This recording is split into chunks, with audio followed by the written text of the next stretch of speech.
गर्भवती नारी को भगवान शंकर को जल ना चढ़ाना चाहिए, पूजन नहीं करना चाहिए। कौन सी पुराण, कौन सा शास्त्र, कौन सा वेद, कौन सा शास्त्र हमें वर्णन कर रहा है कि शिव जी को जल ना चढ़ाए? शिव महापुराण की कथा कहती है गर्भवती नारी जब देवाधिदेव महादेव की भक्ति में डूबी रहती है, गर्भवती नारी जब भगवान शंकर की भक्ति में डूबी रहती है, तो शिव तत्व कह रहा है, पिपलाद की कथा कर रही है, जब सुवार्च के गर्भ को भगवान बचा लेते हैं तो शिव जी कहते हैं जो गर्भवती नारी मेरा स्मरण करती है, भजन करती है, कीर्तन करती है, मंत्र जाप करती है, नाम जाप करती है, स्मरण करती है, शिव महापुराण की कथा करती है, उसके गर्भ में रहने वाली संतान की रक्षा देवाधिदेव महादेव स्वयं गर्भ में पहुंचकर करते हैं। उसकी रक्षा का मूल शिव है। शिव मंदिर में जाना, सारे खूंटों से छूट कर जाना।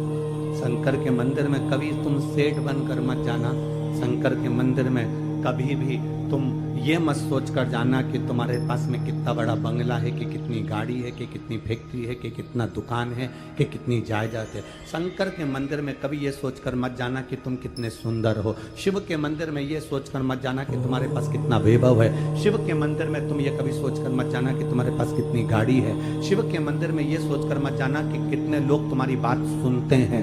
शिव के मंदिर में तो ऐसे जाना जैसे एक पिता से मिलने के लिए एक बेटी अपने बाप के पास जाती है, ऐसे शंकर से मिलने के लिए तुम जाना कि शिव तुम्हारी सुने और तुम शिव की। जो बच्चा बार बार बीमार पड़ता हो, बार बार हॉस्पिटल लेकर जाना पड़ता हो, निमोनिया का शिकायत हो, सर्दी की शिकायत हो, तो महाराज हनुमान जी के उल्टे पांव का सिंदूर लाकर एक कागज पर ले लीजिए और लेकर उस कागज को चूल्हे पर जला दीजिए, गैस वगैरह पर जलाकर जो कालोच निकले, उसकी काजल बन जाएगा ना काला काला, उसको बच्चे की छाती पर एक त्रिशूल गतिमान के नाम से बना दीजिए। उसी काजल से 15 से 20 मिनट तक बने रहने दो। बच्चे को निमोनिया की शिकायत होगी, सर्दी की शिकायत होगी, अपने आप समाप्त हो जाएगी। फिर बच्चा बार बार सर्दी से ग्रसित नहीं हो। गतिमान के नाम का मंदिर से मिले हुए फूल को कहां लगाना चाहिए, कहां रखना चाहिए? मंदिर से कोई पंडित जी आपको फूल दे देता है, उस फूल को सबसे पहले कहां लगाना चाहिए, कहां रखना चाहिए?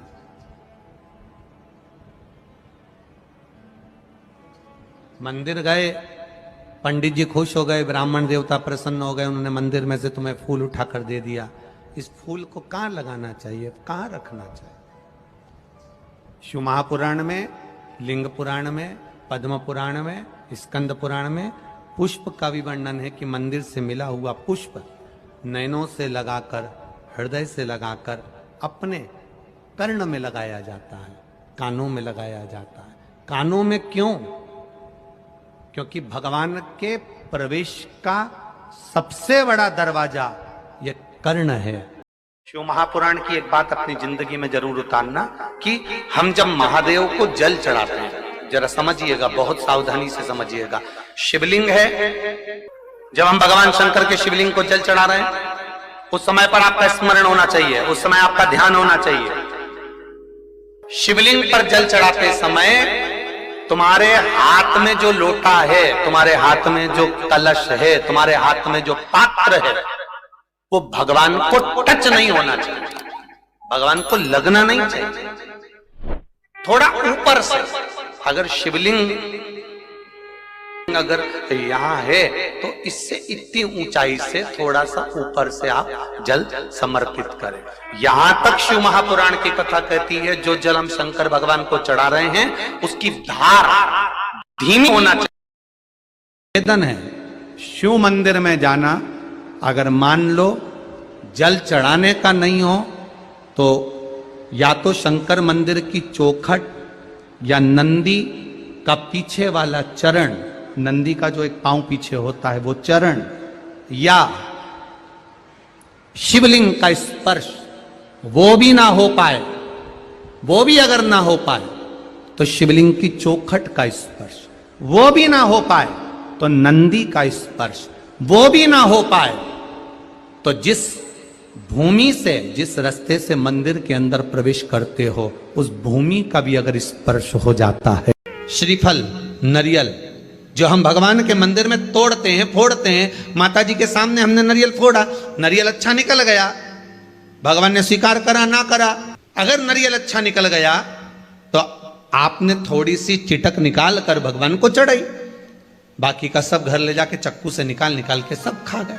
और मान लो वही नरियल जो आपने भगवान को चढ़ाया, फोड़ा, और वह अंदर से खराब निकल गया, तो भगवान ने स्वीकार करा कि नहीं करा? शिव महापुराण की कथा कहती है जो नरियल अंदर से बेकार निकल गया वो भगवान ने पूर्ण स्वीकार कर लिया।